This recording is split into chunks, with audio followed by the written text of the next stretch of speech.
we're kicking off this hour by talking about the Joe Crosse Benevolent Fund, because following the untimely passing of the firefighter Joe Crosse, a group of friends and colleagues has set up the Joe Crosse Benevolent Fund to support his family, particularly his children's future education. Inspired by the generosity of the community and guidance from Deirdre Foran, who faced a similar loss, the fund aims to provide long-term support for Joe's family with donations invested to grow over time. And great to report that the initiative so far has received strong backing from those wishing to honour Joe's legacy of goodwill. And joining me in studio to talk more about this are Brian McMahon, who's a firefighter based in Ennistymon Fire Station. Brian was a friend and colleague of Joe's, and also with us the aforementioned Deirdre Foran as well. And folks, thank you so much for taking the time to pop into studio this morning.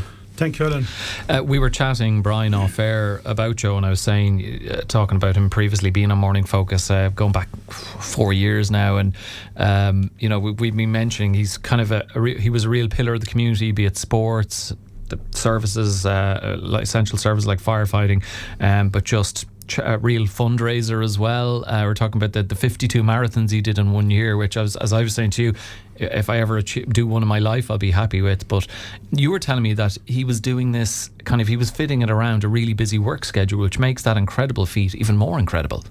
Yeah, he's a plasterer, as probably everybody knows by trade, and they were really, really busy in 2021, and he was working a lot of weeks. He was working 7 days a week, and did the 52 marathons.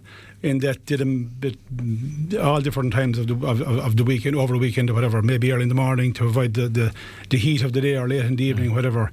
And then again in the winter in all sorts of weather as well. So absolutely incredible. Yeah, massive. I mean, he had some engine. He's just real strong. I suppose it's no. That he's related to the Kellys of Graham and Gordon. If anyone that knows in the GAA circles in football, they were playing very well into their later years, and that. So that's the kind of DNA that's there. Really, really strong heart in every aspect, I suppose. Strong heart, strong will, and obviously big determination to be able to pull that off, even more so, as you say, working 7 days a week. But to tell us more about what Joe was like, because he seems like such a thoughtful, kind, generous person, and real kind of person who'd have your back and support you, doing things like the 52 marathons in a year to help those in need. Yeah, like he did huge fundraising. That was for the Laura Lynn Foundation, and he did a 24-hour run there as well for the Relay for Life, and for the Lynch Playground. Loads of different fundraising stuff. Even this time last year, in our own fire station, we do a charity car wash every year, and last year Joe was again the organiser of it for Joe Slattery's fund. Joe that suffered the accident in Corrafin.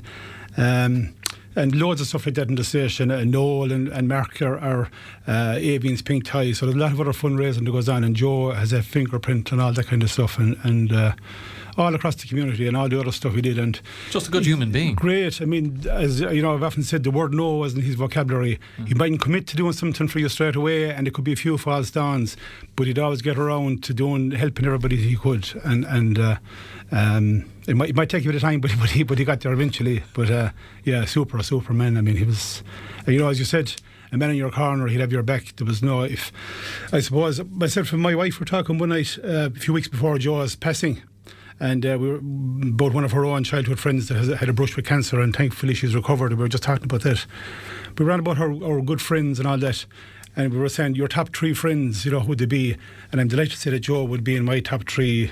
That someone that have your back, have your corner, whatever.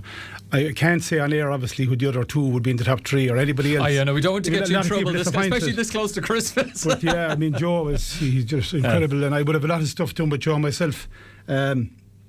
In the marathons, as you can see, I'm not built for running marathons, so I would cycle the first half of the marathon, not all of them, but I did most of them with him, and I would tire him out. That was my goal, to tire him out for Jimmy and Una and Marie and Sheila and all the other ones that were going to do the other half with him.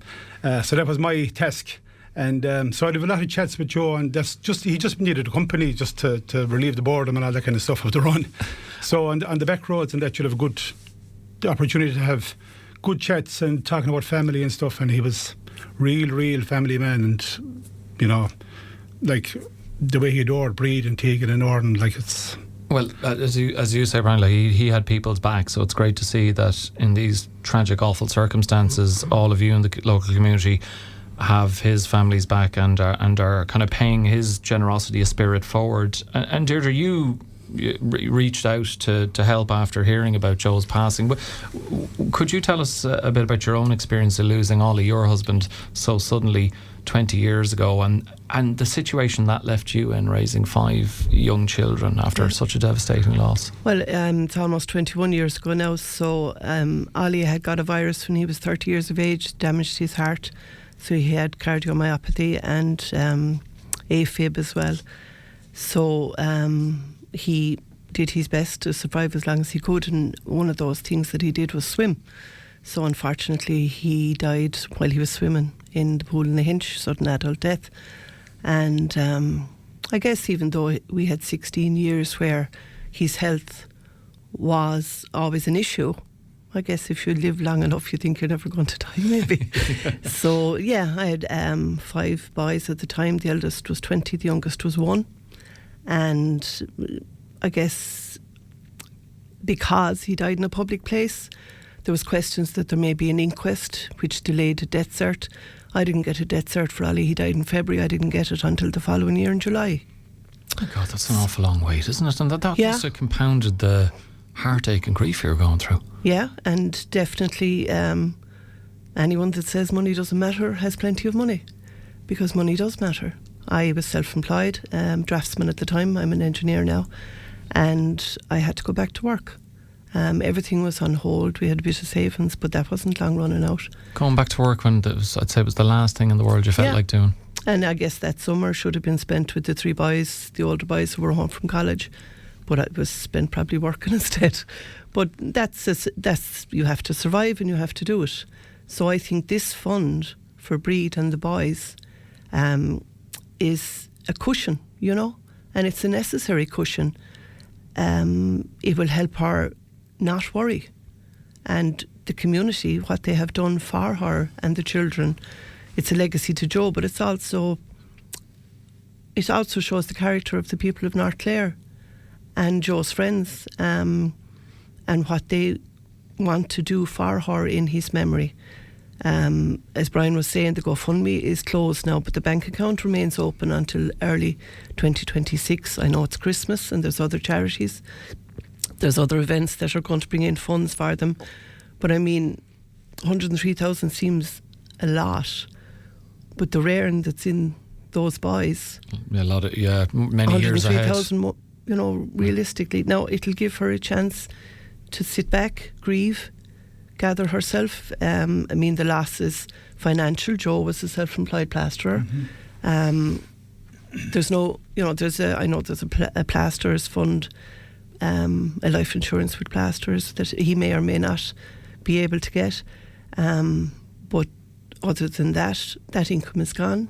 The physical presence of Joe, which may have helped her to go to work and do things, is gone.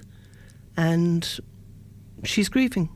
Her family is grieving. Well, hopefully people listening will hear the circumstances and will continue to help out as much as they possibly can. I suppose, though, to even have reached 103,000 and hopefully will be much more is very impressive.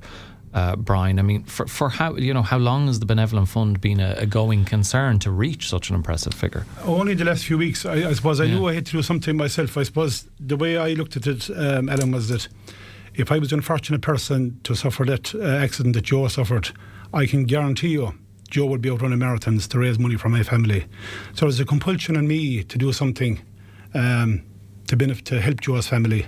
And I suppose I was inspired. I sent out the link for the GoFundMe to everybody and anybody on my phone book on WhatsApp.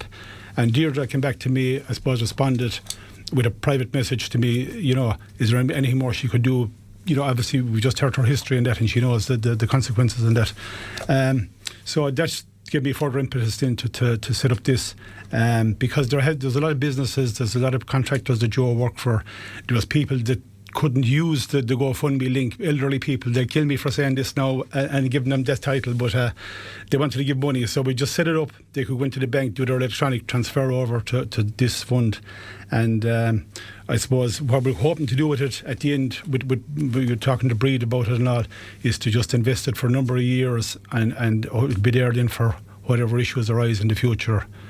Just to, as Deirdre said, to give that buffer and get them through, at least financially. There's so many more stuff we'd love to be able to do, but at least we can do this part anyway. So just for that side of it, and there's immense support from the businesses in Ennistymon. Again, they're really fantastic. And there's ongoing support even committed for down in the next number of years. So it's not a registered charity, by the way, just in case somebody thinks. There are some people that are given as much money that we need to do it over 2 calendar years because of tax implications and all that.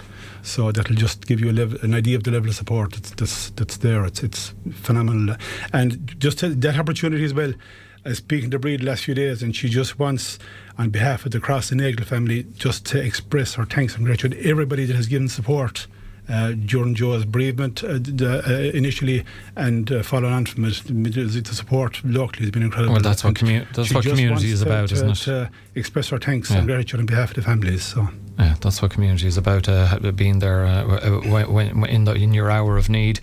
Deirdre, just to finish with yourself, I mean, investing it is a very sensible move, and hopefully you'll see that grow over time. But as you say, still an opportunity for people to contribute. How can people, if they have a few quid or as much money that they can spare, how can they do their bit to help? There's an active bank account, and Brian has the numbers for that. Yeah. And you can just donate directly, go into the bank in Ennistymon and do an electronic transfer, or do it online if you have online banking. Yeah, whatever, anything like that at all. Or just give me a call. I can give my number to call out, or Deirdre's number. Deirdre can give just give a text. Deirdre's she's available online, if you know what I mean, through her business and that. Yeah, I so think contact any of us. Yeah. If people want to help out, get in touch with us here at 086 1800 964 or 0818 400 964, and we can pass either Deirdre your number or Brian's number on to people who do want to help out. If I can just get just a few more things in, Ellen, before we finish. Of course, Brian. Mind. There's a tractor run on the 27th of December. This is an annual thing. It was done the unfortunate passing of a young boy, John Brennan, during COVID. And this year we had the passing of John. God, I have a mental block there. Okay. Sorry, excuse me. Someone else within the local community clearly meant a lot to you. The contractors, Deirdre, give me a dig out here. John Curtin, in Lehinch Road. The silage contractors. So I suppose the fire brigade were involved in both those accidents, and I suppose just a way of recognition, we're getting a mention, and that money that's raised, half of it is going to Joe's Benevolent Fund, and the other half then is going to Marie's Foundation. Okay. Marie Clancy or Marie McDonough, is her maiden name. She died from ovarian cancer back in 2014, and there's ongoing fundraising for that foundation, and that's used to just fund different cancer issues around Clare and outside Clare as well even. So that's the tractor run. On the 20th there's also a car wash over at the local area office in Ennistymon. The fire brigade, my friends and colleagues in the fire brigade, last year, as I said, you organised it for the Joe Slattery. This year we're going to do it for Joe's own Benevolent Fund again, and please God, in 26 we'll be doing it again for, there'll be somebody else unfortunately with an issue as well.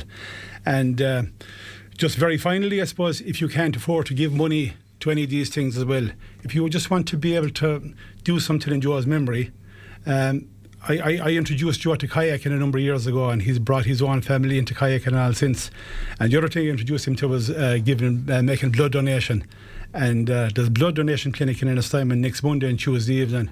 And Joe was a great donor, and he turned up all the time for it as well. So even if you can't afford to give money, just go down, roll up your sleeve, and just when the needle is going in, think of all the pain that Joe has been through in the marathons and everything else, and you'll have no pain at all, and you can just... Yeah, it pales in comparison, but it will be a great way to help out. Look, fair play to you, both of you and everyone else involved with Benevolent Fund and all those other charitable initiatives as well. Brian McMahon and Deirdre Foran. Folks, thank you so much to both of you for taking the time to join me in studio on Friday's Morning Focus.